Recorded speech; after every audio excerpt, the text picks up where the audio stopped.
Today we're diving under the hood of one of the most legendary small blocks Chevy ever built, the 302 cubic inch V8. Born in 1967, this engine was Chevy's answer to a very specific problem: how to compete in the SCCA Trans Am series, which limited engine displacement to 5 liters or 305 cubic inches. So what did Chevy do?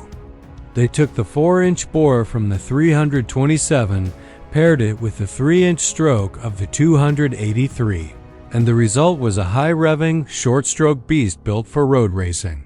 With a solid lifter cam, high-flow heads, and a Holley 780 carb straight from the factory, the 302 was underrated at 290 horsepower, but in reality, it could push well over 350 with a few tweaks.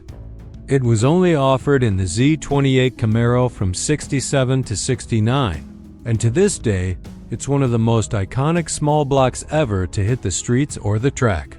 Yes, Chevrolet did manufacture a 302 engine in 1967, 1968, and 1969.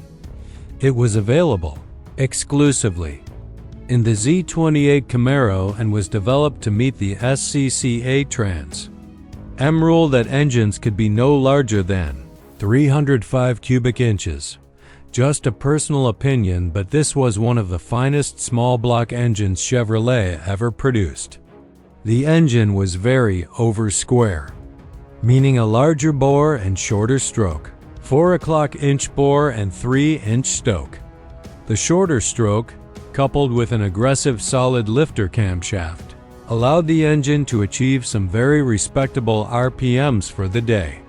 If you got into a 302, the engine would really come alive between 3,000 to 4,000 revolutions per minute and pull incredibly strong up to 6,500, 6,800 revolutions per minute. Shifting it at that point dropped the RPMs right back down into the power band. I'm certain race-prepped engines could go above 7,000 revolutions per minute, especially with the optional cross-ram intake manifold and off-road camshaft over 28,000 Z28. Camaros were built during the first generation's lifespan from 1967 to 69, including a rare single 1968 Z28 convertible. The value of a Chevrolet 302 V8 engine is directly related to the specific car that it was made for. As an engine without a car, it is worth much less. That being said, some engines have been separated from the cars they were installed in for a variety of reasons. The car may have been totaled in an accident, the engine was replaced with another, etc. A lone engine may still have value for another Z28 missing its engine or as part of a Z28 clone, build whose owner is in search of an authentic engine.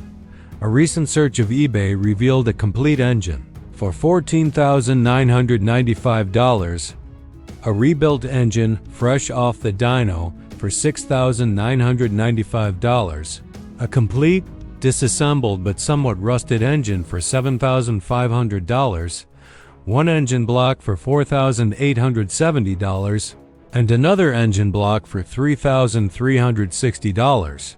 On the other hand, complete and unmodified 1967 to 69 Z28 Camaros have sold for anywhere from $60,000 to $165,000 during the past 6 months, with one numbers matching award-winning outlier going for $220,000 at Barrett-Jackson.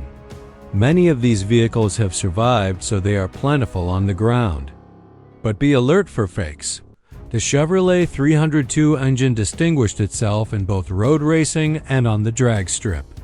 The Z28 Camaro won the Trans Am Manufacturers Championship in both 1968 and 1969 with Mark Donohue driving for the Roger Penske team, while Dave Strickler won the 1968 IHRS Superstock World title behind the wheel of another Z28 powered by the Chevrolet 302. The connecting rods varied considerably from year to year. 1967 models used what was the standard Small journal rod of the time with a pressed-in wrist pin and 5/16 rod bolts. Two styles of rods were used in 1968, the first being a strong large journal rod using a pressed pin and larger 3/8 rod bolts. Middle production 1968 rods were changed to a floating wrist pin design, both early and late style. 1968 rods were shot peened, a stress-relieving process at the factory. 1969 engines continued to use the late 1968 style floating wrist pin rod. All 302s used a special baffled oil pan. The baffles prevented the uncovering of the oil pump pickup as a result of the G-forces generated during acceleration, braking and cornering, and a high-pressure oil pump. All 1967 and early production 1968 302s used a pressed pin design forged aluminum piston with an 11.01 compression ratio. Late 1968 production pistons switched to a floating pin design. The 1967 and early 1968 pistons used a dome design taken from the 327 350 horsepower engine and featured two individual valve reliefs in the dome. Late 1968 piston design has a long notch-type valve relief cut across the entire dome. 1969 models featured a new 11.0:1 compression impact, extruded piston with slipper skirts and a floating wrist pin. The dome design was the same as the late 1968 pistons. Cylinder heads used on the 302s can be a bit confusing. In 1967, two different cylinder head castings were used on the 302, 3,917,291 and 3,890,462. Both heads used 2.02 intake and 1.60 exhaust valves.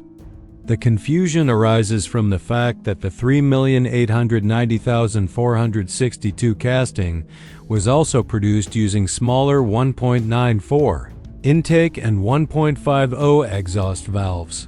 Although this head was never used on the 302, 1968 heads were also produced using casting number 3,917,291, but 1968 heads included a provision for a water temperature sensor not included on 1967 heads. Valve sizes were again 2.02 and 1.60 intake and exhaust respectively.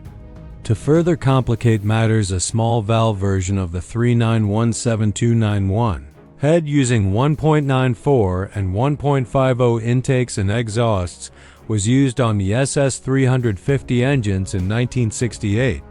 So far that's two different versions of the 3,890,462 cylinder head and three versions of the 3,917,291 cylinder head. Both castings had the familiar double hump machine pad located on each end of the head. 1969 engines used head casting number 3,927,186 and featured the large 2.02 intake and 1.60 exhaust valves of the earlier heads. 1969 heads also have hole drilled and tapped in the ends due to a change in the alternator mounting method. All of the 302 cylinder heads, regardless of casting number, have the same characteristics. Large port volumes and large valves were used to facilitate breathing at high RPM at the expense of low to mid-range efficiency. Fortunately, identifying the camshafts used in the 302s is much more straightforward than the identifying the cylinder heads. All 3-year model 302s used the famed solid lifter 30/30th camshaft, so named because of the .030 intake and .030 exhaust valve lash adjustments. This camshaft was also used in the 1964 and 1965 special high-performance and fuel-injected 327s installed in the Corvette. Again, Due to the high RPM nature of the 302, a solid lifter camshaft was chosen. Solid or mechanical lifters require maintenance more often than hydraulic lifters, but are more reliable at high engine speeds than the hydraulic lifters. Hydraulic lifters tend to pump up at higher RPM, which leads to valve float. This is not as much of a problem today due to the advances in valvetrain design.